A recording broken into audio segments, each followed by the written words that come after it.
costumo fazer uma comparação das mudanças com esteiras. Está vendo as esteiras? Tem duas esteiras diferentes. A esteira da esquerda é uma esteira de academia, não sei se vocês conhecem, tem gente que conhece só por fotografia, né? Está ali, esteira da academia. E a esteira da direita é uma esteira que tem em alguns lugares, às vezes tem até supermercado, shopping center, mas é mais comum em aeroporto, né? Como aqui no aeroporto de Brasília.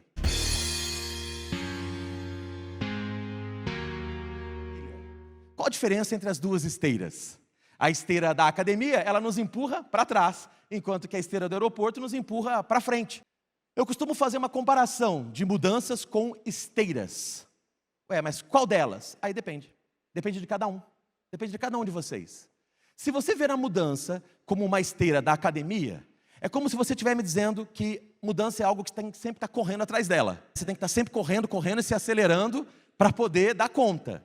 Só que a má notícia é que nesse mundo de mudanças, eu diria que é como se nós estivéssemos numa esteira que nunca para e sempre acelera.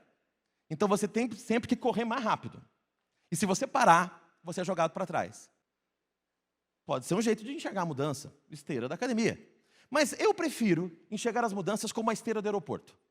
Como assim? É pegar carona na mudança para chegar mais rápido no objetivo. É você enxergar o que está mudando e mudar talvez até antes ou junto, para que você chegue mais rápido naquilo que vai ser a tendência, que vai ser a realidade, que vai ser o futuro. Em outras palavras, eu quero dizer para vocês que a pior coisa a fazer é lutar contra as mudanças. Principalmente quando elas são inevitáveis. O problema não é a mudança, é a resistência que a gente às vezes gera em nós mesmos, geramos em nós mesmos, a partir de uma mudança. Ah, não quero isso. Ué, mas se você não quer, você tem condições de influenciar? Nem sempre. Então, vai ter que querer. Aceita que dói menos. Então, o melhor caminho seria você enxergar a mudança como uma esteira do aeroporto. Espera aí, o que está mudando? O que eu preciso aprender de diferente? Que carona eu posso pegar aqui?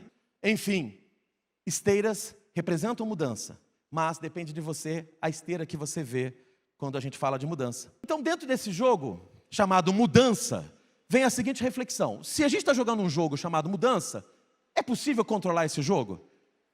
É possível controlar esse jogo? Eu posso dizer para vocês que não tem como controlar esse jogo assim, eu não quero mais jogar. Não, não tem como. Mas tem como fazer alguma coisa. Não é tão sem controle como a gente pensa. Quando a gente fala de mudança, a gente tem controle sim. Mas vejam bem, você não tem um controle sobre o que acontece muitas vezes. Você não tem controle sobre se o dólar está aumentando ou subindo. Você não tem controle como aconteceu com a pandemia, por exemplo, uma coisa que ninguém esperava, aconteceu. Enfim, você não tem controle sobre o que acontece muitas vezes com a gente. Mas a gente tem controle sobre as nossas ações. Ou seja, como a gente vai agir ou reagir em função da mudança. Você não tem controle sobre o que acontece muitas vezes, mas você tem controle sobre como você vai agir em função do que acontece. O cenário nem sempre você consegue influenciar. Às vezes sim, mas nem sempre. Na maioria das vezes, se falando de macroeconomia, de macrodecisões, você muitas vezes não vai influenciar.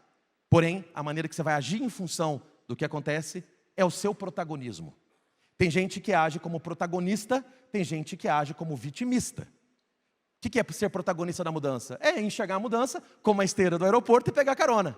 O que é ser vitimista? É ficar igual aquele desenho antigo do Hard Lip, lembra? O Leão da Montanha, em que tinha o Hard que falava assim, ó céus, ó dia, ó azar. Só fica reclamando e se vê como vítima da mudança o tempo todo. E o ruim é que essas vítimas da mudança têm muitas vezes o poder de influenciar negativamente o ambiente e acaba virando muitas vezes um veneno que vai consumindo até a motivação de quem estaria motivado com a mudança. Então escolha ser protagonista. Escolha ser protagonista, ser um agente da mudança, ser alguém que joga o jogo de quem influencia para que o mundo que nós vivemos, que é um mundo de mudança, realmente traga oportunidades. Não espere que as mudanças sejam necessárias. Lembra? Mudar antes, muitas vezes, das coisas serem necessárias. É como se fosse uma estrada em que você está acostumado a seguir sempre pelo mesmo caminho.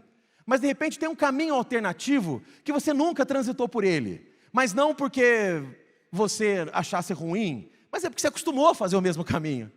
E talvez um dia, se você pegar esse caminho alternativo, você venha descobrir que ele possa ser até melhor. Mais curto, mais legal, uma estrada bacana, não tem pedágio, coisa do tipo. De repente você descobre que o caminho alternativo é melhor. Aí você fala, poxa, tinha um outro jeito de fazer que é melhor. Mas não, a gente está acostumado a fazer sempre os mesmos roteiros, os mesmos caminhos. E dessa forma você vai seguir na sua vida. Tudo bem, Até aí tudo bem.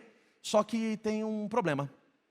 O mundo de hoje é como se o caminho tradicional uma hora não tivesse mais. É como se caísse ali uma barreira, uma ponte, alguma coisa. Enfim, você não passa mais por ali. Aí vai chegar uma hora, você vai ter que pegar o caminho alternativo. Só que se você já estiver muito longe, até você voltar e pegar o alternativo, e tentar descobrir um caminho alternativo, você vai perder tempo e talvez não tenha combustível para isso. Não tenha energia para isso. Então eu diria que uma boa sacada é a gente sim, seguir alguns caminhos tradicionais que nos levam aonde queremos, mas de vez em quando buscar e testar e conhecer caminhos alternativos. Nos dá o direito de tentar um outro jeito de fazer, porque talvez você descubra que aquele jeito é melhor. E quando o caminho oficial morrer, porque morre, o caminho alternativo muitas vezes é o que substitui. É que as tecnologias mudam, o jeito de fazer muda, as instituições mudam, e aquilo que parecia ser eterno como o disquete, uma hora deixa de ser. Aquilo que parecia eterno como a máquina datilográfica, uma hora deixa de ser. E a gente precisa estar aprendendo e se desenvolvendo naquilo que vai substituir o que a gente faz do jeito que faz. Então seja você o dono do que vai substituir. Se tem algo que vai matar o que você faz, que seja você aquele que vai inventar o que vai matar o que você faz, porque você vai sair na frente.